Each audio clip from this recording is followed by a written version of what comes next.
Selamat datang di channel Satu Ruang, semoga Anda semua yang nonton video ini selalu sehat, selalu bahagia dan banyak rejeki, amin.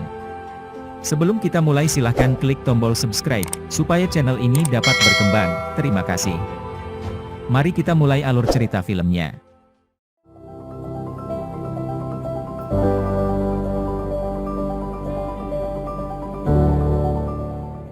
Seorang pria yang patah hati dan seorang penari melakukan perjalanan liar melintasi gurun yang gersang, di mana mereka bertemu dengan beberapa penduduk setempat yang bermusuhan.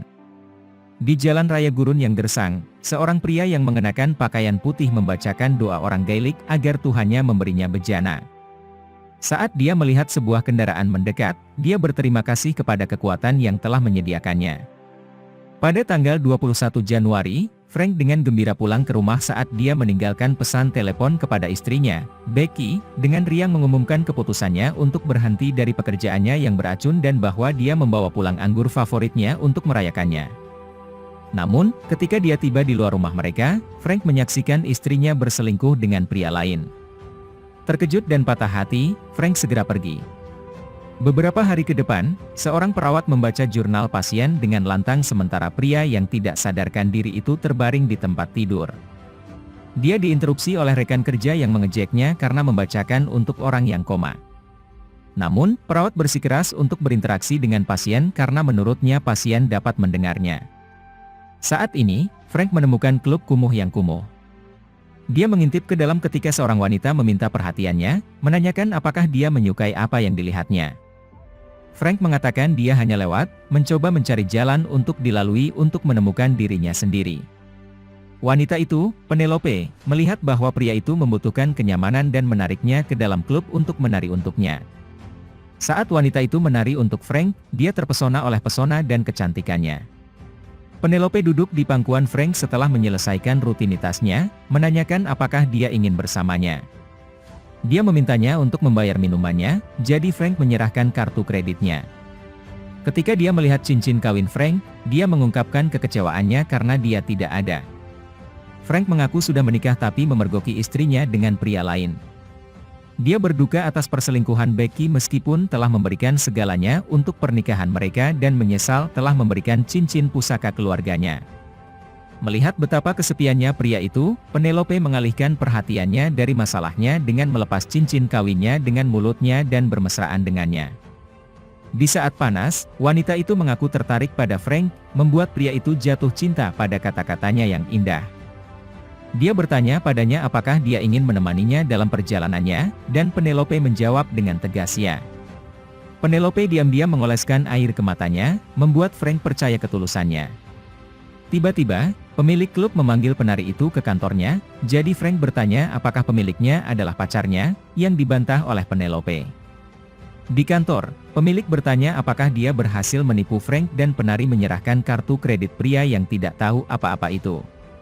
Penelope meminta potongan 50-50, tetapi pemiliknya tidak ingin memberinya lebih dari 20%, terutama karena dia bercumbu dengan Frank.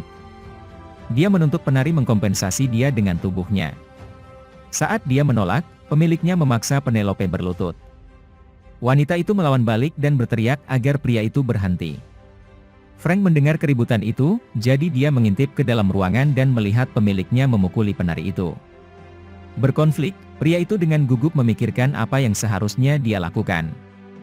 Frank bergegas keluar dan menarik napas dalam-dalam sebelum rasa bersalahnya memaksanya untuk kembali ke dalam dan mendobrak pintu kantor. Dia menjatuhkan pemiliknya sebelum memeriksa apakah wanita itu baik-baik saja. Kemudian, dia melihat pistol di atas meja dan mengambilnya. Pemiliknya mundur dan mengancam Frank, yang membalas dengan mengarahkan pistol ke dahi pria itu. Pemiliknya mengejek bahwa Frank tidak akan menembak, yang dibuktikan pria itu salah dengan menembak tangannya. Tertekan, Frank menuntut pemiliknya putus dengan Penelope, yang segera dilakukan pria itu. Kemudian Frank bertanya kepada Penelope apakah dia menerima kata-kata pria itu, yang dia tegaskan dengan penuh dendam. Dia mengambil uang tunai, kartu Frank, dan PC pemilik, barang terakhir sebagai asuransi terhadap pemiliknya. Penelope dan Frank segera kabur dengan mobilnya. Pemilik mengejar mereka dan mencoba mengingat nomor plat Frank. Selama pelarian, Frank meminta maaf karena kehilangan kesabaran, tetapi Penelope menyukai gagasan tentang seorang pria yang mengamuk, melihatnya sebagai tindakan seseorang yang benar-benar jatuh cinta. Kemudian, saat dia tidur di sampingnya, Frank menulis di jurnalnya, membenarkan tindakannya karena menurutnya Penelope luar biasa. Ketika Penelope bangun, dia berkata dia ingin melanjutkan hidup mereka di jalan, yang membuatnya senang. Dengan mengingat hal itu, mereka menukar mobil Frank dengan kendaraan yang lebih mahal meskipun uang tunai hampir habis. Belakangan, setelah bercinta, wanita itu membangunkan Frank dari tidurnya. Dikonsumsi oleh rasa bersalah, Penelope mengaku bahwa dia berencana untuk mencuri darinya dan tidak menyangka bahwa dia akan masuk untuk menyelamatkannya. Namun, Frank memaafkan kebohongannya di klub dan bertanya apakah semua yang terjadi di antara mereka setelah itu nyata. Penelope memberitahu pria itu bahwa dia belum pernah merasakan hal seperti ini sebelumnya dan bersumpah dia ingin bersamanya selamanya, hanya itu yang perlu didengar Frank. Di tempat lain, Molly duduk di dalam mobilnya yang mogok, diambang serangan panik, ketika seorang pria di dalam truk menepi. Dia mengunci mobilnya, ketakutan oleh orang asing itu. Pria itu, Clive, dengan sopan menawarkan untuk mengganti ban kempisnya saat dia tetap di dalam. Awalnya, gadis yang ketakutan itu menolak, tetapi karena ponselnya tidak memiliki sinyal, dia menerima tawaran pria itu dan membuka kopernya. Dia melihat ke dalam dan melihat ban cadangan, tetapi berbohong kepada wanita itu tentang hal itu dan malah menawarkan untuk menderek mobilnya ke tokonya. Dia menempatkannya di kursi depan truknya saat mereka pergi. Clive menelepon dari radionya bahwa dia akan membawa seseorang masuk, lalu memulai percakapan menyeramkan dengan Molly. Dia mulai berkhotbah dan menyentuh wanita itu saat dia mencoba yang terbaik untuk tetap bersama. Takut, Molly menyalakan radio, dan suara itu mengalihkan perhatian pria itu. Dia melepaskan tangannya dari tubuhnya dan memaafkan dirinya sendiri karena bertingkah aneh. Sementara itu, pasangan tersebut ditepi oleh petugas polisi, sehingga mereka berusaha menyembunyikan uang dan senjata tersebut. Penelope menggunakan pesonanya untuk menyanjung polisi saat dia dan Frank berpura-pura menjadi saudara kandung. Mereka berhasil mengelabui petugas, yang memperingatkan mereka bahwa mereka akan pergi ke daerah yang tidak memiliki sinyal telepon atau pom bensin sejauh bermil-mil. Di tempat lain, Clive dan Molly mencapai motel tempat tokonya berada. Pria itu mengarahkan Molly ke area resepsionis, di mana dia segera memanggil sheriff, ayahnya, dan pria yang sama yang menarik Frank dan Penelope beberapa saat yang lalu. Namun, saat dia meninggalkan pesan untuk ayahnya, Clive menyela untuk memeriksanya dan memberinya kunci kamar. Tiba-tiba, Mabel, istri Clive, masuk ke kamar dan memanggil Clive untuk menjadi saksi klien. Belakangan, Mabel berbicara dengan Ophelia, yang mengaku selingkuh dari suaminya. Setelah mendengar ceritanya, Mabel memberitahu pendosa bahwa semua kemalangan yang dia alami setelah dosanya memang pantas, mendorong klien yang tersinggung untuk pergi. Mabel kemudian meminta suaminya untuk mengurus pendosa bersama Chookie. Secara bersamaan, Penelope dan Frank bertemu dengan pria berbaju putih yang menginginkan tumpangan, tetapi wanita itu tidak mau dan malah menawarkan nomor sheriff, yang ditolak orang asing itu. Pasangan itu melanjutkan perjalanan mereka sampai mereka mencapai motel. Mereka bertemu Clive dan Chookie, yang menyeret tas berat yang mencurigakan. Mengalihkan perhatian pasangan itu, Clive segera menawari mereka kamar, menganggap mereka pasangan yang baru menikah. Mereka kemudian pergi untuk memeriksa mobil mereka tetapi terkejut saat melihat mobil itu telah dipindahkan. Chookie mengatakan dia memarkir mobil lebih dekat ke kamar mereka dan bahkan membersihkan kaca depan. Saat pasangan itu pergi, Chookie menyeret kantong mayat yang seharusnya dia buang sebelumnya jika pasangan itu tidak tiba-tiba datang. Karena terburu-buru, dia tidak menyadari ada sepatu yang terlepas dari kaki orang tersebut. Dia memasuki ruang rahasia di mana mayat lain digantung terbalik, dan dia mulai memotong kaki orang tersebut. Malam itu, Molly keluar dari kamar mandi dan mendengar suara di luar. Dia mengintip keluar jendela dan melihat Chookie membawa kaki manusia. Terkejut dengan apa yang dilihatnya, wanita itu segera menutup tirai. Chookie berlari ke Clive untuk meminta bantuan, memberitahu dia bahwa wanita itu melihatnya membawa kaki. Tanpa pilihan lain, pemilik motel memeriksa Molly dan berbicara kepadanya melalui pintu. Wanita itu berpura-pura tidak menyaksikan apapun, menggunakan suara ceria untuk meyakinkan pria yang meragukan itu. Sementara itu, pasangan tersebut mengadakan sesi dengan Mabel, di mana wanita tersebut mengoceh tentang keyakinannya. Di kamar Frank dan Penelope, pria berbaju putih, Chisos, mengobrak-abrik tas Penelope dan mengetahui bahwa dia pernah bekerja sebagai penari. Segera, Chisos bergabung dengan grup dan memperkenalkan dirinya kepada pasangan itu. Dia menggunakan pesonanya untuk mengenal mereka lebih baik sebelum dengan sengaja menyentuh jari Frank di tempat seharusnya cincin kawinnya berada. Chisos kemudian bertanya apakah mereka sedang berbulan madu, dan mereka menjawab begitu. Namun, dia memperingatkan mereka bahwa konsekuensi berbohong akan kembali menggigit mereka saat kebenaran terungkap. Frank yang penasaran bertanya kepada Chisos apa yang dia lakukan di sana, jadi pria itu memberitahu mereka tentang kakeknya, yang memiliki tambang merkuri dan menggunakan orang berdosa sebagai pekerjanya. Namun, kecelakaan terjadi, dan mereka terjebak di dalam tambang. Kakek Chisos secara ajaib selamat dengan memakan tubuh pekerjanya yang berdosa. Chisos menambahkan bahwa setiap kali seseorang berbuat dosa, keluarganya melanjutkan tradisi memakan orang berdosa tersebut. Ketika dia melihat bahwa ceritanya membuat pasangan itu ketakutan, dia meredakan ketakutan mereka dengan mengatakan itu adalah lelucon. Belakangan, Chisos memberitahu mereka bahwa dia menjual tanahnya seharga jutaan, lalu menawarkan Penelope kesempatan atas kekayaannya jika dia meninggalkan Frank sekarang dan berjalan ke mobilnya langsung. Penelope pergi sementara Frank yang khawatir memanggilnya. Chisos menghentikannya dengan mengatakan wanita itu adalah pelacur yang akan selalu tergoda oleh uang. Marah, Frank membanting meja dan pergi ke kamar mereka. Pada awalnya, dia melihat tempat tidur kosong dan menganggap dia telah pergi, tetapi yang mengejutkan, Penelope menunggunya di sofa. Saat pasangan bahagia itu bercinta, Chisos memperhatikan mereka di feed pengawasannya. Kemudian, dia meninjau umpan video hari itu dan melihat Molly menelepon ayahnya, Sheriff, sebelumnya dan memberitahunya bahwa Cleve menyentuhnya. Chisos menelepon Cleve tentang tindakannya, tetapi dia menjawab bagaimana Mabel hamil ketika dia tidak tidur dengannya selama 3 tahun, menyindir perselingkuhan antara Chisos dan istrinya. Chisos mengabaikan tuduhan terselubungnya dan mengakhiri panggilan.